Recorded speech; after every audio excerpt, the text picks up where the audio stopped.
10 দিনে আমার মনে হয় যে আমাদের লাইফের এদিক থেকে ওদিক হয়ে গেছে।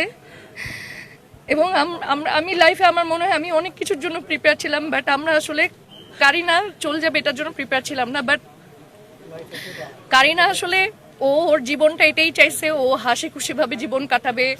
ও এবং ও শেষ দিনটা পর্যন্ত, ভাই আমাদের জীবনে যে কত কষ্ট কত বড় দুঃখ এসে আপনি কারিনাকে দেখবেন, কারিনার কোনো রিগ্রেট নাই, কারিনার কোনো খারাপ লাগা নাই, কারিনার কোনো কিছু নাই। ও ছোট থেকে ছোট জিনিসে অনেক খুশি থাকতো।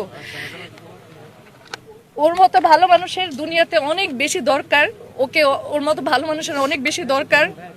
এটাই আফসোস যে যারা ওকে চিনতে পারে নাই, it's their bad luck they didn't get to know her because she's one of the best human beings I've ever been. আমার এত বন্ধু এত কিছু, কিন্তু কারিনার সাথে আমার লাস্ট কয়েকটা বছর আমার কাছে মনে হয়েছে she is my soulmate. আমাকে জীবনে কেউ এতটা প্রশংসা করে নাই, আমাকে কেউ জীবনে এতটা, মানুষ থাকে না যে এক ইন্ডাস্ট্রিতে কাজ করতে গেলে কত রকমের হিংসা থাকে, এই থাকে, ও এই কাজ পাইলো সেই কাজ পাইলো।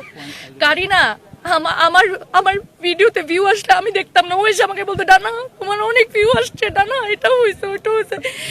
আমাকে নিয়ে কেউ খারাপ কথা বললে কারিনা ওখানে গিয়ে ডিফেন্ড করতো, আমাকে কেউ প্রশংসা করলে কারিনা গিয়ে ওখানে থ্যাংক ইউ বলতো। আমি জানি না মানুষজন কি বলে না বলে, বাট আমি আমার জীবনে আমার সবচেয়ে বড় অ্যাচিভমেন্ট ছিল কারিনার মতো মানুষকে পাওয়া। আমি আর কিছু বলতে পারবো না।